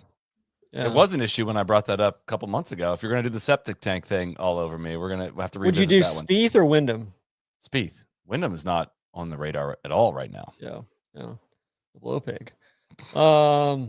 What else? Taylor Pendrith plus. You know what I'd not do is Patrick Reed. We've done that. We've gone down. I still see that being brought up, and we're just not doing Brooks? that, guys. You're not doing Brooks, or you are doing I'd throw Brooks in. Yeah, I've forgotten Brooks. He's like that. I was going off the last 6 months strokes gain. I don't even know where the fuck he is on that though, because he has not been. He's like down there with Big Tone and Bubba, and Justin Lauer, and Joe Highsmith. That's where they are on the list. So you gotta start playing some golf. I would potentially leave Brooks at home if he keeps playing like this. I'll say that. I'll tell you somebody I could see making a run this summer. I'm gonna just pull this out of nowhere. He could probably play for either team. He could probably get his citizenship back. Michael Thorbjornsen. That's sick. Interesting. I love that. Probably a really good course fit for Beth Page as well. So, yeah. Anyway, we had Sahith shot 78, third round, withdrew. Michael Kim withdrew after Friday. Team Rose withdrew 70-77. I think he was posted up eating a bunch of cheesesteaks for the tour. So He was giving swing tips to the guys making the cheesesteaks. And then Sometimes Nick about more than Dunlap. golf, man. Yeah, 72-78 finished DFL, the guys who didn't withdraw. So rooting for him to kind of find some magic. Anyway, can we talk about Foxy now? Of course, of course. Great week at the Truist, but moving on to the opposite field event, the Myrtle Beach. Ryan Fox is your winner in a playoff over Harry Higgs and Mackenzie Hughes. I was kind of saying this earlier. This is TC's talked about his dreams on this podcast. Hey, Deej, I'm extremely sorry to do this. Final thing before we move off Truist. It's unfair with how much time we've spent in Amsterdam, like ripping on coverage, that now that it's really good, we don't even, Totally. it doesn't deserve, like, we don't need to like harp on it, but like, I just, again, want to throw out a praise hands at CBS for what they're doing covering golf, because commercial load's still big, always going to be big, but they've made it so it's not miserable to watch golf on the afternoon. Saturday was awesome watching. Sunday is great. The drone tracer is truly transformational. So I'm really sorry to interrupt all that, but I just wanted to give a quick hamstring. Trevor's become the most thoughtful. Like, he's like the conscience of the game at this point. Dottie's like best in class. I mean, Dottie's at the top of like historical game right now. So yeah, all in. And yeah, DJ, can we badge it? Can we one flight it down at Myrtle Beach? I was saying TC's talked about his dreams a lot on this podcast, and if you told me the sentence Ryan Fox, Mackenzie Hughes, and Harry Higgs are in a playoff in Myrtle Beach for a PGA Tour win, I'd be like, that sounds like one of TC's like lucid dreams. Like, I gotta tell you guys about this. It was fucking crazy. But Foxy, proper player, hits a skanky ass drive in the playoff, misses the green, and then chips in for his first PGA Tour victory. TC, why are you fired up for this? I don't know. Foxy, I've never heard a bad word about the guy. I like that there's a really good Kiwi on the scene right now. Solly, you kind of attribute it all to that one shot that he hit at the Masters. You all attribute that. He hit one really low shot, and everybody's like, oh, he's a fucking proper player. It went over the green. It wasn't even a good shot, but he hit a low shot, and everybody freaked out about how he's a proper player, and he's one of the most improper players in the entire golf universe. No, Solly, I was on the Yardage Book New Zealand podcast earlier this week, recounting my trip, and on there we were talking about Foxy, and I learned that Foxy holds pretty much every single course record of note in the entire country of New Zealand. Like if you're a reputable golf course, Foxy holds he's got it at all three courses at Tara Iti and Thierry. He's got Parapara Umu. He's got Titirangi. I mean, he's just knocking them off left and right. Proper player. Just blowing it over all the dog legs, just abusing them. And he just looks like he just got done playing rugby, and he's just a proper sportsman. I wonder, gosh, I don't know how you would ever find this, but I wonder who holds the most course records in the world. What a title belt that would be. It's like when Max set the course record at Ponte Vedra and Club, and they came out, and he's like, oh, I don't want it. I'm good. I picked up on the first, or like, I didn't hole out. I think we played the up tees that day too. I don't know if he would. But I mean, I think Foxy might be the mega bloke. That's what he seems like. Probably be an interesting podcast. We might need to effort that at some point. What else did we have on the leaderboard there? Harry's Mackenzie playing Hughes well. Was the favorite coming in, and Harry has been playing good, right? I mean, I keep feeling like I want to say he's been in the wilderness, but he's been on his way back for quite a while here. I feels like. I think this was a big one because it gets Harry from like playing. Like I know last week, if you guys skipped the Byron Nelson CJ Cup thing to play Corn Ferry Tour, you're like we're getting to that time in the year where it's like you got to put your eggs in one of the baskets. And I think Harry was starting to get there. He was 163rd on the FedEx Cup coming into this week. Now he's well inside the top 125. He's played 12 events, a lot of cuts, like not great so far. But he's 112 now. But again, remember the cutoff's 100 now for a tour card. So he could have used a win. Like a win would have gone a freaking long ways for Harry, and I was pulling for him.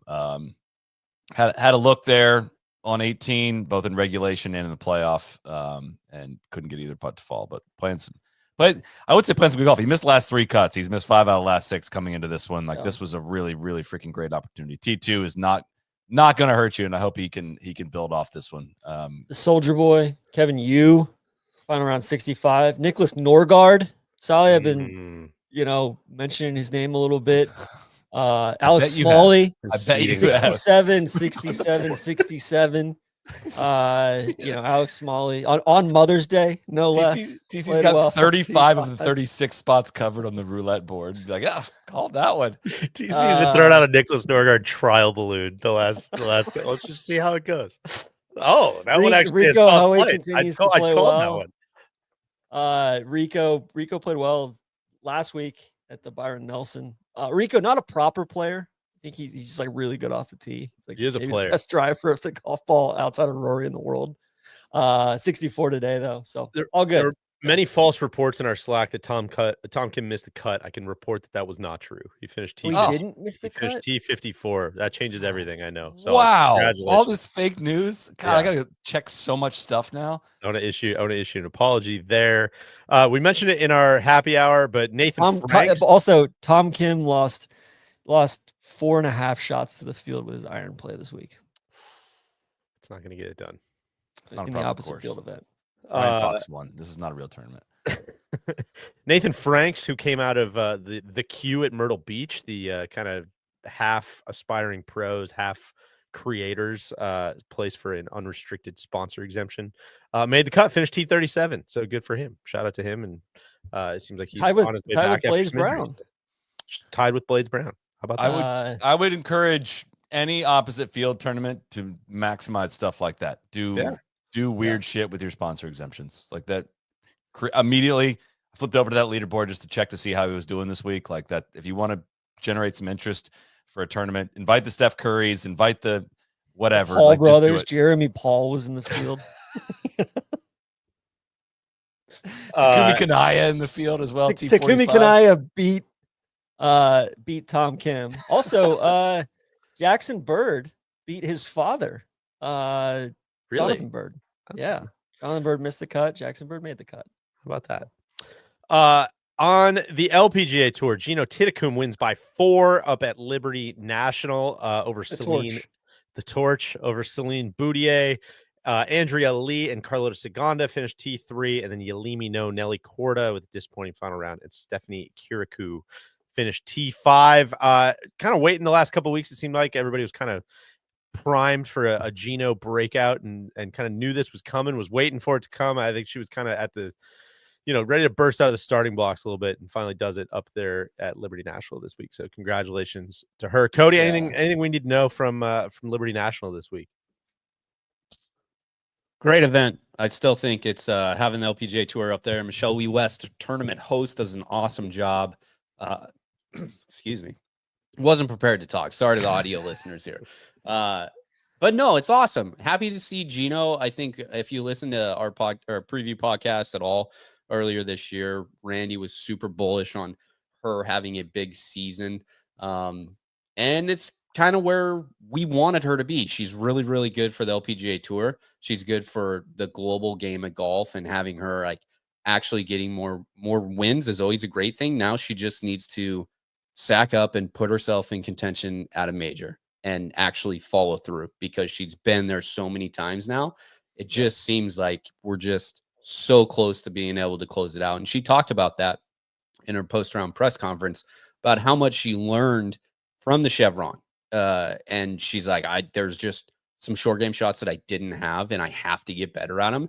And that's all I'm thinking about before we get to Milwaukee. So very, very excited for her at Erin Hills, because need somebody to hit it long and straight and like can putt really, really good. It sounds like a good recipe. 0 top 3 finishes in majors for her with her level of talent is can't have it.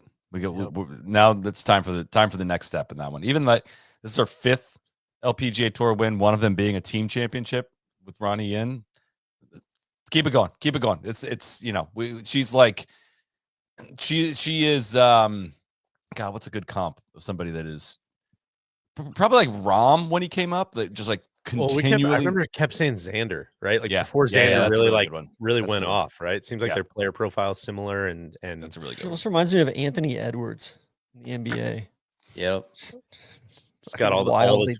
talented. Yeah. And just like, all right, cool. Like you got to do it in the playoffs now. Like you got to step it up. So yeah, I don't know. I'm stoked for the between Aaron Hills and then I think that first look at Frisco, like seeing the ladies play that, it's gonna be hot as shit down there. But yeah, I don't know. It was kind of a disappointing. Like it should have been a really good like final round. Like Celine was right there, Andrea Lee was right there, Nelly was right there, Nelly. and they all kind of just got back down. Like Gino just slammed the door one by four. Carlota Nelly- was up Nelly's- there just kind of hammering the pace, just bringing it gumming up. to a crawl again. Well, it's, like jokes aside, traffic in the tunnel over there. yeah, we're gonna continue with that co-branded joke that TC and I have going, but like Carlota's playing really fucking good golf, and I honestly think that the pace of play policy that the LPGA Tour put in place now, I think is helping her because it's forcing her to actually pay attention, be in the moment, and not like she was always the one that just let every little distraction affect her. And now it's impossible for her to do that. And her results are doing the opposite of what we thought would happen, because we thought she would be the one automatically getting penalties right away and then, being mad as hell about it. And it's not. She's playing way better than I expected. Yeah.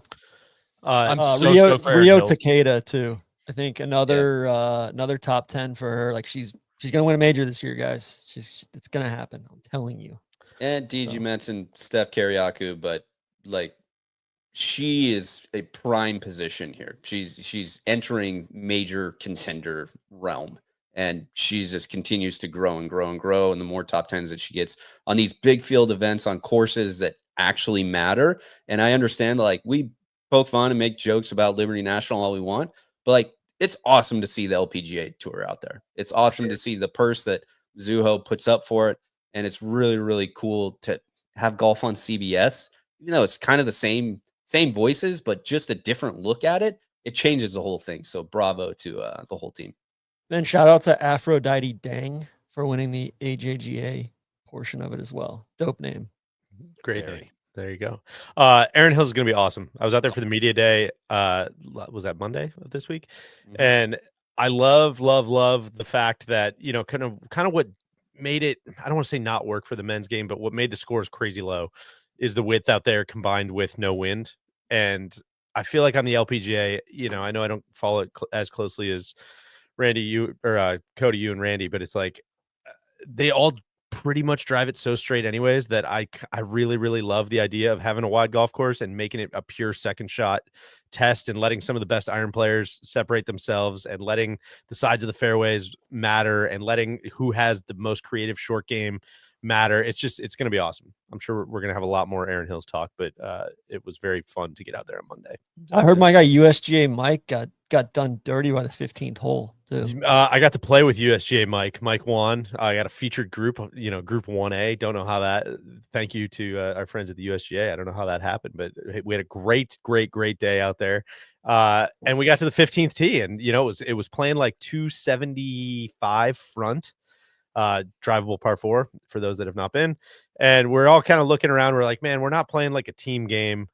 We're not like, there's nothing on the line. We don't have a match. Like, of course we got to like send it up there, otherwise it's like you're hitting a 6-iron out here and hitting a wedge on the green. Like, come on, like, let's go for it. And USGA Mike, although I can say he drove it on a string all day, just got a little loose with that one over on that right side. TC, there's nothing good that lives over there. A couple balls rolling back to his feet. It was tough. And otherwise really tidy round of golf, kind of undone at the 15th hole. So I'm gonna look up USGA Mike right now on the Gin app and see what he's playing off of, because I would love to play a match against. I think he said he's a 4. He would be a dangerous 4, because I made a joke. 4.1. I like watching him play. I was saying it to him after we finished. I was like, it'd be a sick video is you playing US Open locals.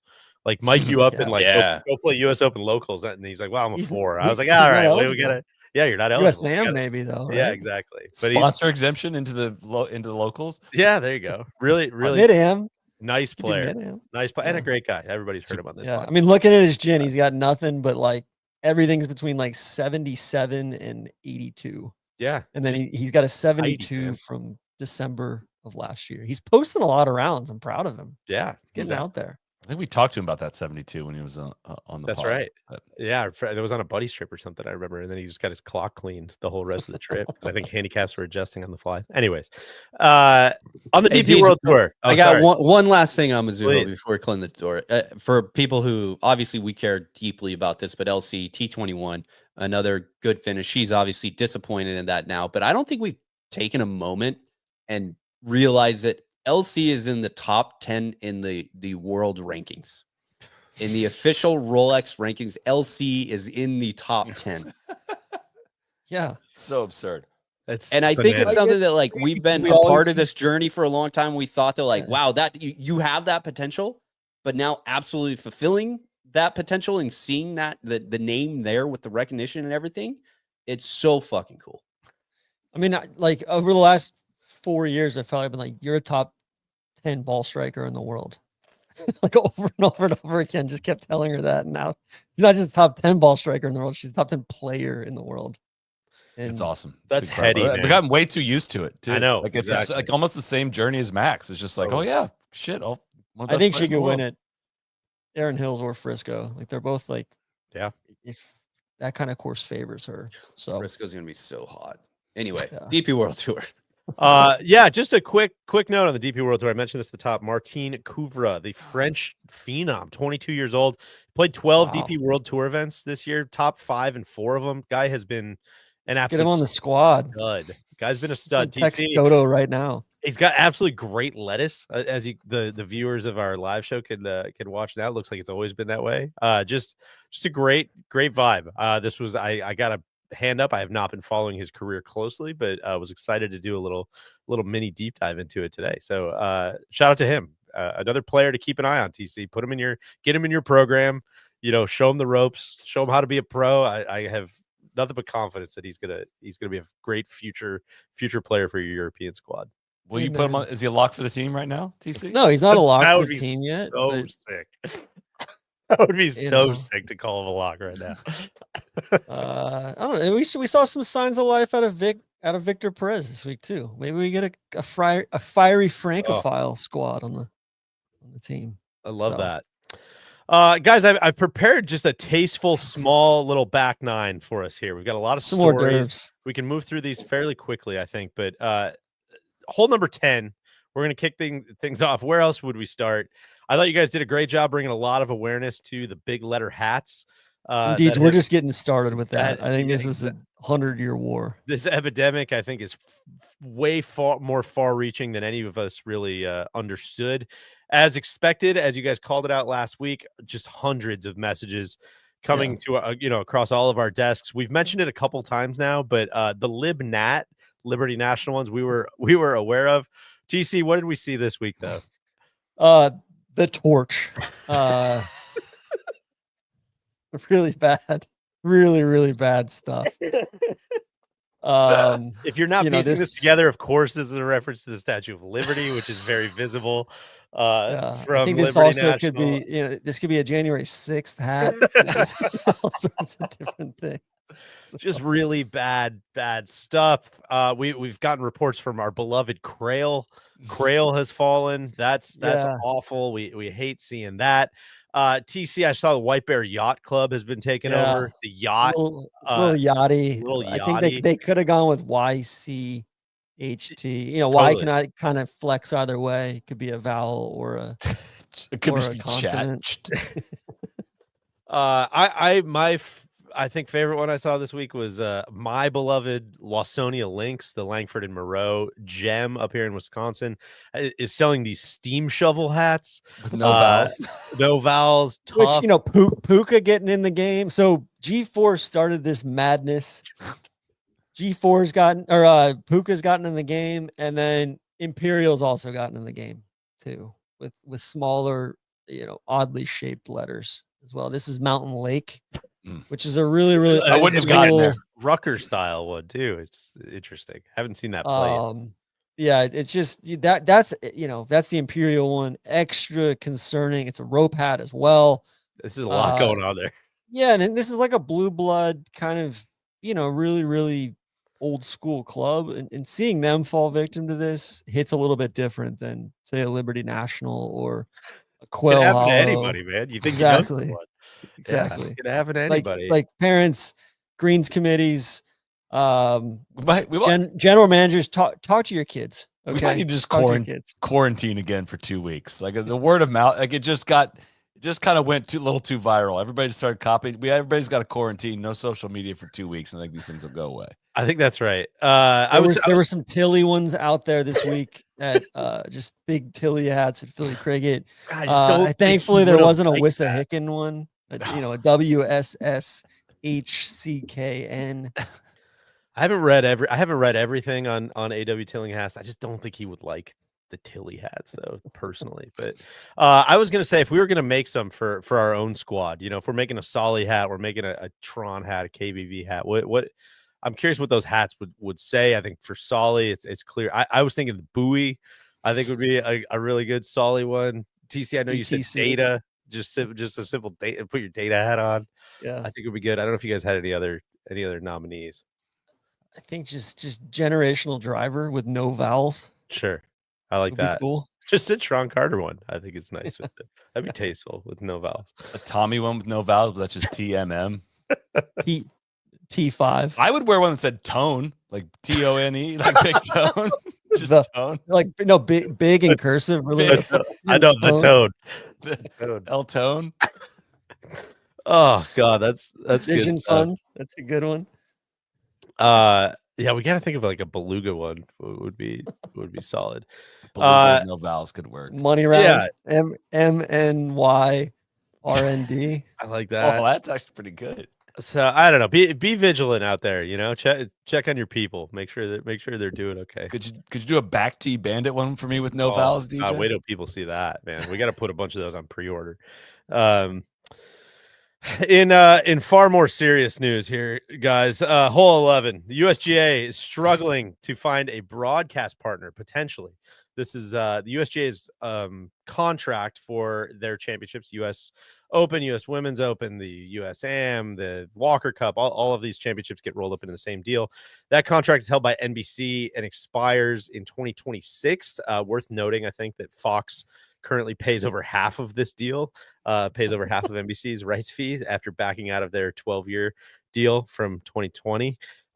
Puck's John Orend was reporting that there may not be so they kind of have this, NBC has an exclusive kind of like renegotiation period. It sounds like they're out of that and now they're taking it to the wider market. And Puck's John Orend was reporting this week may not be a ton of interested buyers. CBS was very mealy-mouthed, very corporate speak, and just kind of telegraphing we have no interest in this. And SBJ, Sports Business Journal, in March suggested that there could be a chance to break things up, maybe put U.S. Opens into one deal and then everything else into, either a Golf Channel deal or, streaming only deal or something like that. Which Golf Channel is going to be Versant. It's part of the Zaz's Spinco.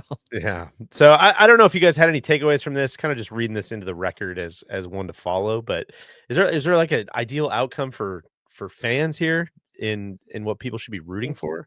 I think the ideal outcome would be like if, Andy Jassy or Tim Cook or Eddie Q got like really, really, really into golf and just said, hey, Prime or Apple TV or something like that, we're gonna blow this out and make this a loss leader. Yeah, I think the best result for fans is that it doesn't get sold for a ton of money and thus isn't like something that you have to sell a massive amount of ads up against. But at the same time, NBC didn't pay a massive amount of money for this and has just waterboarded us with ads to the point where like they had to like sheepishly dial it back and brag about dialing it back like 2 minutes. So no, I don't think to answer your question, DJ, I don't think there's a lack of competition in the market is a bad thing in terms of like just letting it probably fall back on NBC. If I had confidence that if they got it for cheaper, they would present a better product, I would get excited, but I do not have that confidence. It's kind of a bummer that ESPN/ABC wouldn't be involved. Yeah. I think it's just like you don't want to be out on an island like Fox was. Like this was the only golf they did. So like, but they already have Masters and ESPN they do Open. ESPN. ESPN, they have PGA, but that's just all linked with like CBS still runs like the production for a lot of that stuff. Yeah. So if it was ESPN CBS, that would be a great option. corporate with all the Paramount stuff. Like Yeah. big sale to, I think- Ellison and all that right now too. I think the big thing is I don't know where CW? there you go. Caffeine TV. I think where my ears kind of perk up on this is just what happens when the first one of these deals kind of goes backwards. It just feels like all of these deals have kind of just gone forward, bigger, and to the point where it's like, I know the tour ratings have bounced back in like a very, very big way this year, but if things do start to quote unquote right size, as a lot of people think they might, then it's going to be interesting to see who that happens to first. I think it did, right? I think this happened to Fox. I mean, Fox way overspent on this and really effed up the market. Piff, shout to the Piff. Honestly, something else would be like, Solly, I know that I saw this week that YouTube is bidding, or I think YouTube's going to throw something on not just YouTube TV, but YouTube specifically. Like that might be the ultimate, right? If accessible. Google and YouTube just said, "Hey, that would be the most accessible thing that the USGA could do." Yeah. It just Right? feels Obviously, they would weird need somebody where to produce it. oh, that's what I was going to say is like golf is such a weird one where it's like if you're Google or whoever and you kind of just want to get into like quote unquote sports, it almost is like golf is probably the last one you'd pick because it's so fucking expensive to televise, but maybe if I'm the more USGA headroom there, or I don't know. NFL game is what you were referring to. Yeah. You see, I think if I'm the USGA, I probably, if the market's not there, I might try to sign like a 3 to 5 year deal, a shorter one, Just and then let kind of things stabilize. a let little bit. things kind of, I feel like we're kind of between, like stuff hasn't made itself clear yet, if that makes sense. Well, we shall see. Something to keep an eye on. Hole number 12, gentlemen. Speaking of the USGA, the Walker Cup is headed to Prince's in 2030. The US likes to announce a lot of their venues way in advance. The internationals had not announced any international Walker Cups beyond The RNA, not the I'm sorry, the internationals, RNA. Sorry. The RNA had not announced any locations beyond the next one, but now we know that will be Prince's, nearly 100 years after they hosted the Open in 1932. Let me just read these off. Always kind of worth reading, just as a kind of a holy shit lineup. Future Walker Cup venues. Here we go. 2025 this year, Cypress Point. 2026, they're playing it back to back, I think, to get back on schedule. La Hinch. 2028 is Bandon Dunes. 2030, as mentioned, is Prince's. 2032 is Oakmont. And then 2034 will be international. That's TBD. 2036, Chicago Golf Club. And then 2038 through 2042 are TBD until we get to 2044, which is Pine Valley. So Splash World. Some pretty heavy hitters there. So congratulations. Prince's was kind of a surprise. I think it was slated for, I think, Mr. Slumber's spot at Royal Cinque Ports, and then they ended up taking over Prince's. So yeah, very kind of some backroom stuff seem to be going on. I'm not super well versed in Prince's. It sounds like they've been doing a lot of work there, both like on and off the golf course. So maybe that has something to do with it. But a place I've never been to, and a place I'm looking forward to watching world-class golf at. So TC hole number 13. Our friends at King Collins Design are King Collins Dormer Design. King now. Collins Dormer Design. I'm sorry. Are doing a collab with Royal Dornick. I'm told. What's the word here? Yeah, they're redoing. The club bought some adjacent land to kind of be able to beef up the Struy course, which is kind of their sporty B-side track. Kind of totally reimagine that, and then also in the plan is a new par 3 course, and then of course they're going to build a new clubhouse facility too, which is badly needed. I think that clubhouse is tough there, but I think between this and everything going on at Castle Stewart or Cabot Highlands, I think they call it now, and then also I think Cool Links is looking somewhat promising. It always blows me away how tall Rob is too. Every time I'm with him, I'm like, man, you're just a tall dude. But no, I love Dornick. Having a proper 36 holes there on site, plus Aurora and Golspie and Tane and Fort Rose, and You know, like it's. I think I'm betting on the Highlands. I think the Highlands is starting to buck its head even more and bullish on that area. I also So. feel like this, that photo that was just up there of Rob and Tad and Trevor now like working at Royal Dornick is kind of the equivalent of Lauren being in the top 10 in the world as well, right? Of just like, oh, whoa, look at that! Sure. Look at our That's friends! sick. Look at our buddy just fucking doing it, man! That's nuts! Royal Yeah. Dornick, whoa! Yeah, Well, and I feel like Dornick needed this too after the Foxy debacle, the hat debacle last week. They had to kind of Yeah, no clubs ever bounce back Yeah. fast. Who's back of the week? Yeah, so I think Dornick. I don't think they've approved it yet. They presented it to the membership. Actually, the whole proposal and everything is on YouTube. Go watch it. It's dope. It's very, very creative routing and yeah, just spectacular. But yeah, I'm just jealous of like Rob getting to go stay at the golf hotel right next to the first tee. I think that's like my favorite hotel in the world. Right there in that back room. I love that. Speaking of jealous, our guy Jamie Kennedy was just whipping around some of these golf courses this week too. Having a trip. Yeah, Jamie just solo. He was riding solo with a half set, and a drone, and a camper van. Started at Boat of Garden, started at Cullen, and played Cullen, which gosh, I love that place. And then went to Boat of Garden, which Zach and Horner and I stopped by there on actually my last trip to the Highlands. We stopped there on the way down to St. Andrews. Boat of Garden is awesome. James Braid, kind of inland design, whole steam train there. Then he went to Spey Bay, which is the one. I need to get more deets on that. It's reversible now. I believe DeVries and Pont and Clate's firm has been working on that with the Lynx Dow guys. And then he played at I think he went to Covesea after that, which Covesea is just a spectacular little spot.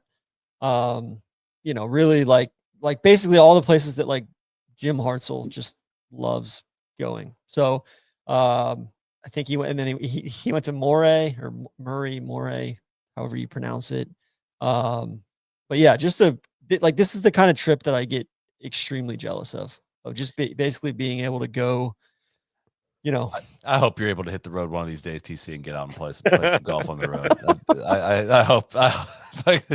Yeah, I mean, like Covesea's a place that Hartzell's told me, like, hey, this place is like 12 pounds to play or 15 pounds to play, and like one dude looks after it. He's added a bunch of holes. There's this dope blind hole. It's like right down the road from Cullen. Yeah, I don't know. I just that area of Scotland is just get off the beaten path. Like you don't have to. It's for as great as Dornick is and Nairn is and Castle Stewart and all of that. Like you don't have to go spend 300 pounds on a round of golf. You can go play like 6 awesome courses for under 100 pounds. It's especially crazy. as all of those places start to be booked out, 6 years Yeah. in advance or whatever. But Yeah. shout out to Props Jamie, to Jamie. as always, one of my favorite people to play golf with. Hole number 14, guys. We had a chaotic Creator Classic. I don't know if you guys caught this. I'm just reading this into the record. We have Josh Richards, Eric Anders Lang, and Brad Dalkey, who are joining the illustrious list of Creator Classic champions. So of course, I know we were just on the outside looking in, maybe someday. No, absolutely not. I mean, the caddy was lining Grant up on the final putt. That's true. putt. Right. No, that's right. I did One. get. Yeah. I think they amended that. They scratched his name off the plaque. I'm pretty sure. Doesn't matter what the plaque says. The format for this one was a 3-person alt shot. I'm going to argue this is the hardest format in golf. Just impossible to get any rhythm. Very, very tough format. And the scores reflected that. It just, the way it worked, it was the same as the last one, but 8 holes. And then the top 2 teams advanced to the 1-hole playoff. I don't know if you guys looked into how this actually finished or not. I know we all kind of watched like the first 5, 10, 20 minutes, but I watched the first 2 holes. I think there was like 6 rulings on the first hole alone. Everybody kept hitting it in the wrong holes and like bunkers from other holes and getting rulings. So that was, again, that was reflected in the scores here, TC, where Marquise Brownlee, Sean Walsh, and Sabrina and Dolfo were 3 over through 8. Runaway champions. They were 5 clear of the field at 3 over. But then the scores were leveled going to the last hole, and then the winning team made a bogey, and that team made a quad, and so the team who lost by 5 over the first 8 holes then was your champion. So it's a mouthful. I'm just medium tone. Tyler Toney, he had a flash pretty hard. Awesome, Pit. Hashtag Chad on the bag. If we're gonna TC, if we're gonna call him like we see him calling balls and strikes, I can't do the upside down dude perfect hat. As long as we're just talking hats, I won't let that one slip by. I saw Steph was wearing an upside down hat courtside. Bay Area. Yeah, that was tough. I think we can I think we can lead the charge and get people start talking like, dude, kind of like the white belts. TC, you were early on that one as well. Yeah.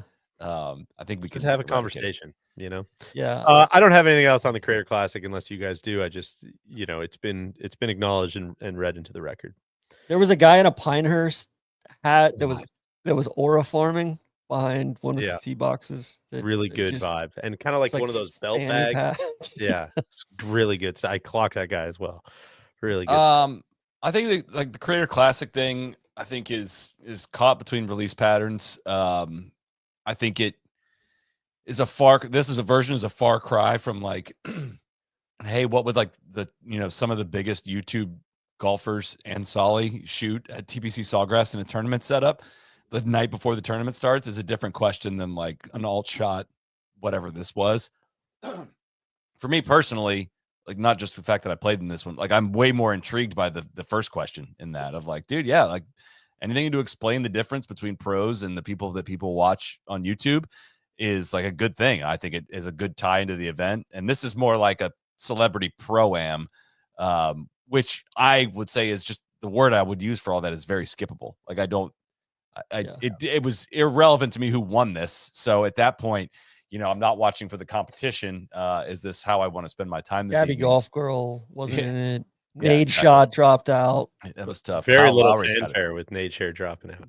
Kyle Lowry's got a dumper on him. That was impressive. And I don't think his pants fit very well. I don't think that was a style choice either. If it was, I apologize. I'm out of date on that. Anyways, it just felt skippable. And I don't know where it goes from here. Sully's shaming big dumpers on the pod. I don't I'm totally shaming it. I congratulate him. I don't know. My only thing on this, and this is from my perspective, and if it's not for me, then that's fine. And I know all these guys have a bazillion followers and whatever. I don't get how we're not working like PGA Tour pros into the PGA Tour event on a PGA Tour golf course. That's kind of where I'm like, dude, how there's just like no connectivity to any of this. It's a fucking halftime show at the basketball game. It's just like kind of meaningless. That lady with the plates. That's like I'm like, oh, rad. Okay. And that's none of it's. I did think Matt Every was good. Every and Bacon were good. Yeah, on there. I thought that was like a kind of much needed dose of just levity and like hanging out kind of on the broadcast. But not sure what they're after. We'll see. So. I don't know if they have a format for the next one, but when's the next one? Tour Championship, which again now it's like, well, you're not going to get any of those guys to participate. So I don't know. Good luck to all involved. Hole number 15 here, guys. Reading this one just so people are clocking it. Story from Brentley Romine from Golf Channel. Vanderbilt is going to NCAA regionals without Gordon Sargent. He will be out of the lineup for the third time this year, not injury related, not anything related other than he's just not playing good golf. And so this is a bummer as a Gordon Sargent fan, a guy who spent a lot of time with him at the Walker Cup, a guy who watched some really high highs, and a guy who just really likes him personally. I think he's an awesome dude and has a great sense of humor. This has been a tough decline. A quick little Gordon Sargent kind of refresher here. First team All-American in each of his first 3 seasons, won the 2022 NCAAs. He earned a PGA Tour card through PGA Tour U's accelerated program, and then decided to go back to college. I think probably knowing that his game wasn't in, the perfect spot. He said he tried to chase a little bit of distance or make some changes. make I some think was tweaks. I don't as think he needed vague to as it chase was. distance, but Yeah. yeah. So he is going to be a PGA Tour rookie starting at the RBC Canadian Open after he graduates. He has a PGA Tour card in his back pocket, but he also has like the worst scoring average of the 9-man Vandy team right now, almost 74. He's averaging after his scoring average like 69.5 his first 3 years. I think he was the Vandy career scoring leader. He has been outside the top 50 all 5 of his starts this spring. He's fallen to outside the top 500 in the national collegiate rankings. So again, pretty crazy because he was number 1 as of NCAA regionals last year. Fast. 365 days ago. A rapid decline. So again, just sucks for a guy that like got all the NIL money thrown at him, got, you know, a PGA Tour card. Like I said, it's just our guy seems like he's a little bit in the wilderness right now. So I, for one, hope he gets it turned around. But it's not been good. So, and I will also mention that you know, Brentley got a quote I think Scott Limbaugh, I think is the coach at Vandy, who said, you know, not ruling him out for NCAAs. Maybe he'll find something if they do advance and get through to NCAAs, but he is not going to regionals, which stinks. So hole number 16 here, TC. I know this is kind of your block. A couple names to watch for the PGA Tour CEO job. This was via Josh Carpenter, who lists Brian Rolap, the NFL Chief Media and Business Officer, and Jared Smith, former Ticketmaster chairman, as kind of the 2 top dogs vying for the job. Yeah. He also has David Abelis, the TaylorMade CEO, and NASCAR commish Steve Phelps kind of on the short list as well. But I don't know if you had any takeaways from these or kind of anything. Yeah, I think Rolap's name keeps popping up for this. He also I think he was involved in some of the college football stuff, and I think the NFL had to kind of tell him to like not be involved in that anymore and tone it down. You know, over the last year and a half, 2 years. But yeah, and then this Jared Smith guy kind of piqued my interest. You know, he was COO during the Live Nation merger, and he left Ticketmaster in 2020.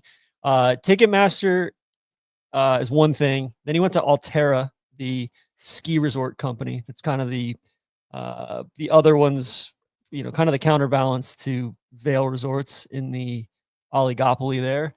And now he's vying to be the PGA Tour CEO, which all 3 of those companies have active antitrust investigations going against them right now. So that's, I mean, like this guy connections thing. If anybody is in, you know, this guy is an anti-competitive specialist. So, yeah, Is that what the tour needs? More power to him. Yeah. Is that a Maybe, good or perhaps. bad thing? Yeah, perhaps. But yeah, I mean, Ticketmaster, like, you know, pretty bleak customer experience. Yeah, it doesn't make me, for being honest, there. super warm. Yeah, I mean, DJ, you're a music fan. You know, I know Ticketmaster. Yeah, I mean, I'm sure a lot of that's just kind of, you know, like unavoidable late stage capitalism type of shit, which is where the PGA Tour is desperately trying to get to. They're trying to get that bag as well. So we'll see. And then Arthur Blank, you know, who's done an awesome job. Obviously an awesome job with the Falcons with, you know, Terry Fontenot's the GM. He's just been a smoldering disaster. And then obviously the iPad, you know, Shadur Sanders prank call. They've been fined for all sorts of different, you know, they were piping in crowd noise to games. They were misstating injury reports for Bijan Robinson. They were tampering with Kirk Cousins last offseason. So of course, you know, Arthur Blank really knows how to hire him. I'm glad he's in charge of this CEO search. There's a great note at the bottom of Josh's story. Quote, Arthur Blank, a member of the PGA Tour Enterprises board, has been leading the search committee, and sources say he's been intimately involved in every aspect of the process. I only read that in because as someone who's done like the smallest amount of like actual reporting, all this stuff comes from, it's all leaks from like official sources, right? And it just makes me laugh that someone's like, hey, yo, make sure you put AB's on this one, man. Like somebody's like, we gotta make sure we get that to the press that he's got his hands on this stuff. Speaking of AB, like in leaks, you know, anonymous sources saying that I think it was Dallas and Vegas bids out there for TGL teams. This Chicago. offseason, and Oh, 75 all-star million. bargain. Oh, okay. And then Detroit. 75, maybe the Pope involved, Interesting. right? Did you see that 75 Detroit video of him at the 2005 World Series? I I did. don't know if it's I real did. or AI. It could be my first got by AI. We'll see. But they were floating a $75 million franchise fee, which seems like, in talking to some people who have been pitched on this stuff A for lot of hats you franchises, gotta sell, man. they're like, yeah, man, that's like not even in the universe of what they're gonna get for that. Oy. It was Detroit and Chicago. I thought were the Okay. two teams that Which, came out this week that there was filings for. So Dan Gilbert, you possibly got to sell a Matt lot of. Ishbia. That might be why we're seeing so many block letter hats. Is they got how many hats they got to sell to move this It could in be. the red. Maybe Reinsdorf will get involved in the TGL team. Guys, hole number 17. Solid, we just missed him. TB12, the quarterback, Tom Brady, is on a tour de force of Ireland and Northern Ireland right now. I have sources on the ground, guys. He was at Royal Portrush. This was widely publicized. I got sources telling me he shot 72. I don't know what tees he played. I don't know if he's holing everything out. I'm hearing he shot 72 at Royal Portrush, which was not out there the day that we played at Solly. But if TB12 racked up a 72, all power to him. Of course, stop by Royal County Down, the photo that you're looking at here now. I just got a big kick out of all the people who were sending us off the first tee last week. So all the people who are helping us out in the golf shop, all just yucking it up with Tom Brady, man. That's great. He was apparently on a tour with Randy's guy, Morgan Wallen, who skipped, I believe, the Was American that real? Country Music Awards. I found a couple reports there. I think they're hucking the football around at I think that was at Royal County Down. I think he's over there for a big trip because he also was then he was playing golf. Tom Brady, that is, was playing golf with Jim Gray. Jim Gray at Ballybunion. I mean, Morgan Wallen and Jim Gray, both of them kind of got canceled, right? That's true, and they're back, man. So yeah, I don't know. That was an interesting one. Just wanted to shout out Tom Brady's Irish golf trip, and 72 apart. 72 is low. We'll see. It was a good source. I'll never forgive Jim Gray for what he did to Pete Rose, of course, at the All-Star game. Solly, it's disgusting. Was Jim Gray the one? He did the decision. Corey Pavin at the Ryder Cup. Yeah. God, what a legend, man! What is the connection? What's he doing? Him and Brady? Yeah, wild. And then a good one here, the 18th hole, the finisher, Chris Wood, first top 10 on any tour since 2018. Shot a final round 64 at the Turkish Airlines Open, and gave an awesome post-round presser. People should go watch on the DP World Tour social medias. Just a little bit of background. I don't think there's so many players that a lot of players cycle in and out. You just obviously don't keep up with everybody, but Chris Wood was absolutely a dude. Played in the 2016 Ryder Cup team. He was T5 as an AM at the 08 Open, and then backed up with T3 at the following year at the Open. Early podcast guest, right? Was before we hit 100 episodes, I think he was on one.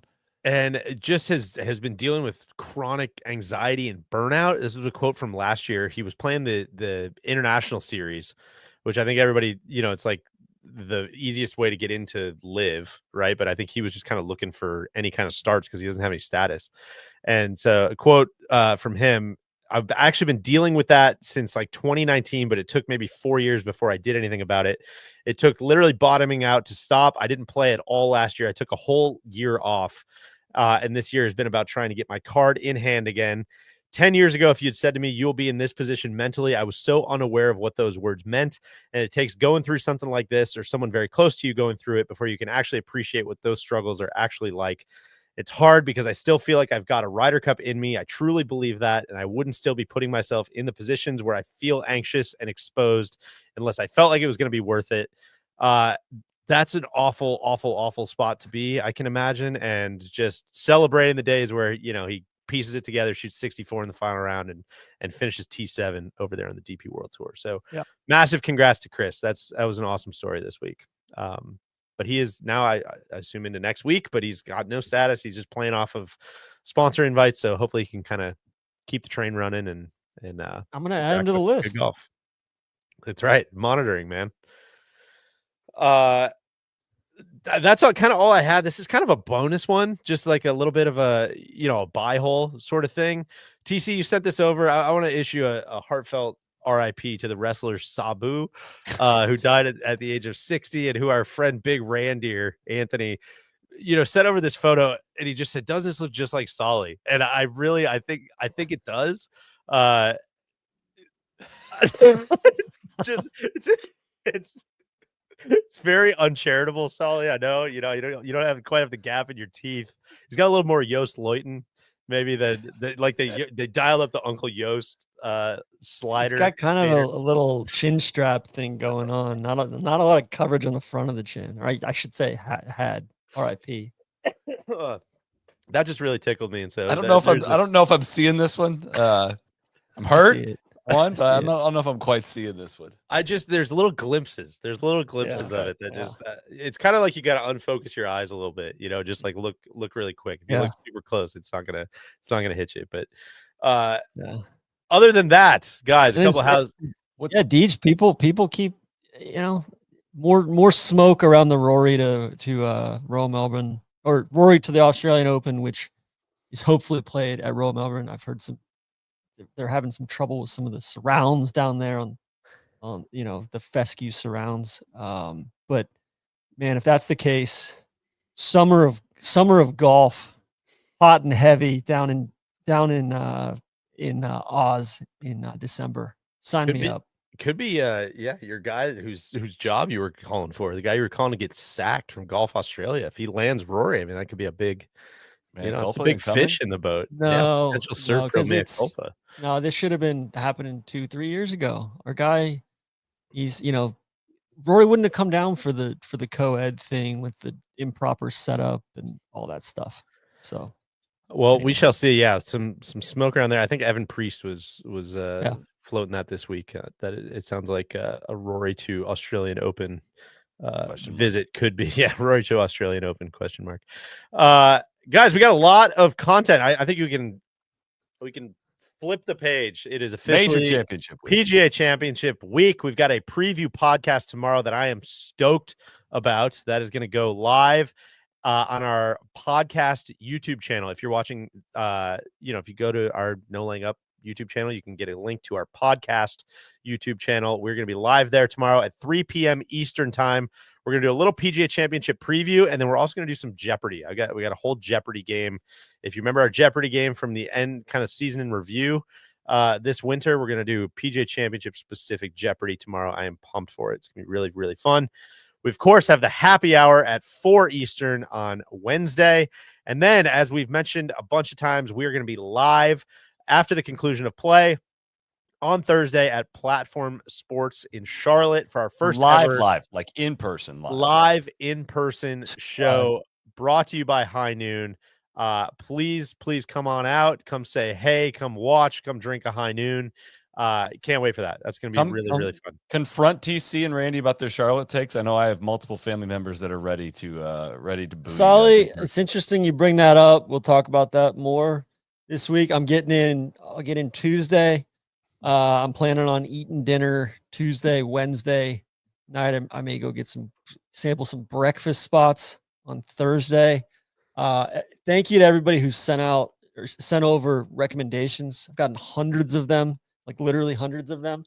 And also I've gotten a lot of notes of people who are like, yeah, man, I grew up here. I still live here. Like, you guys kind of nailed it. You're spot on. So it does sound like the restaurant scene has evolved and got improved a lot over the last 6 to 8 years since I was last in Charlotte. But listen, I look forward to talking to a lot of those mid-level junior bankers this week. Cody, was that me with the stocking cap on? Just going back to kind of the wrestler stuff. Of course. That's me with my notorious mustache. Mm-hmm. Interesting. You don't think that looks like a little bit like Solly and the wrestler there? I don't know if Randy's vibe looks. No. I'm like, all right, TC, I got Neil, I got okay, Solly, yeah, for sure. Randy, I guess that leaves me in the middle. I'll send you my reference. Don't worry, buddy. Why am I so short? Why am I so short? What the fuck, dude? It's clear. It's just a framing thing, TC. I knew this could possibly be a point of contention, but you are the shortest one on the squad, and I had to move somebody. DJ, how out there. tall are you? 5'9", 5'8". I'm taller than Deej. No, that's no way you are. There's no way. I am We can absolutely settle taller that. than We'll Deej. settle that. Yeah. We'll settle With that. happy hour, we'll do a true. Get your bets in now. Yeah. There's Hold it, no babe. fucking way. Oh, I could totally see this. TC's gonna lose and be like, he's gonna blame his chiropractor. He's like, oh, he's got me all fucking misaligned. TC's gonna show up with little Marco heels on. I might do a little inversion table action beforehand. I've got one, TC, if you want it. It's still yours. Yeah, It's in my pack it. garage. Just still. check that, man. It could Bring be it to like Charlotte. you can see Neil's elbow is ahead of yours, so maybe you're standing back, TC. You know, That's you're true. farther away from the camera, I think. Also, guys, subscribe to the NLU newsletter. Let me get that in as well. Don't miss anything NLU related during the PGA Championship week. Subscribe to all of our newsletters. This week, new subscribers will be entered into a random drawing to win a mystery box of goodies from the NLU Pro Shop. Love the mystery boxes. Something we've kind of done at the NIT for a long time, bringing it to the Pro Shop here. So go to subscribe.nolayingup.com/PGA-2025.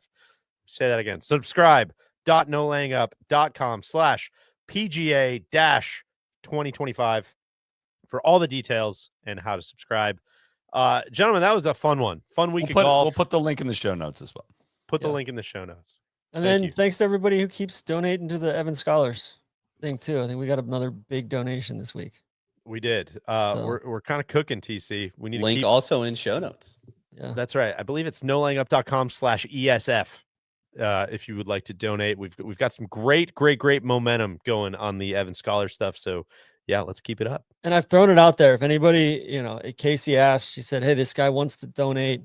So he's wondering how much it would be for TC to get into one of the big letter hats. And I said, I'll do it for any donation over $1,000. I'll do it. So hit me up. Do they get to pick what's on the hat? I feel Yeah, like for sure. $1,000 they probably do.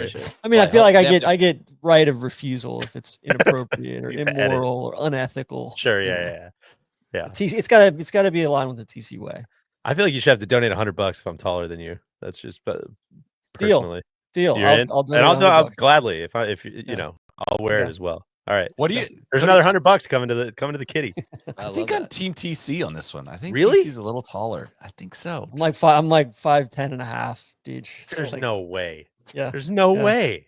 I am. All right. Well, you might be taller than me, but I will bet I'll bet a lot to the And- Scholar Foundation. And I'm taking and the I'm under gonna- on that one. I'm gonna Maybe when squish you had your hair. Yeah, maybe when I'm you gonna had hair. squish your hair down. All right. I just got a you're- haircut. Perfect timing. You're claiming that you're 5'10" and a half? I am. No yeah. chance. Yeah. There's no chance. You should be So, able I mean, to you're dunk. also taller than me, which I I think believe I gonna am be the taller than case. you. Yeah.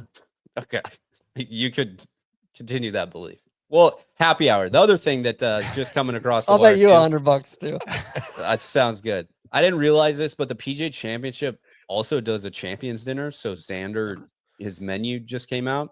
I'm not gonna. Everybody wants TC's reaction. We're gonna hold that as well. You'll find out more of TC's reaction I mean, because we'll have Yeah, what's TC's going channel. on everything Wednesday as well. So preview tomorrow live on the No Laying Up podcast channel, just like we did during Augusta, and then we'll be back over here on Wednesday. I'm pumped, boys. I think we might need to put a pause on Champions dinners. We might be expanding sure. a little too fast on I feel like Champions the dinners. Thomas Keller one Interesting was take. fine for Chevron. Just a little. I don't know. They don't have a Masters either. You know, I'm good with I that. know. Yeah. The ladies is Yeah. different. PGA always kind of has felt a little bootleg. Yeah. God, I wonder what Ben's gonna cook us for. What's his it's a champions menu gonna be? Who's gonna be Yeah. there? It's just It's him. true. It's true. Guys, great being with you. Thank you to everybody for tuning in, and we will see you guys a lot this week. I can't wait. Thank you to High Noon. Thank you to Titleist. Thank you to Omni. Thank you to ServPro. Cody running the Hey, ones and twos. Thank you to Foxy for winning. Foxy. Cut the mics, Cody. Good night.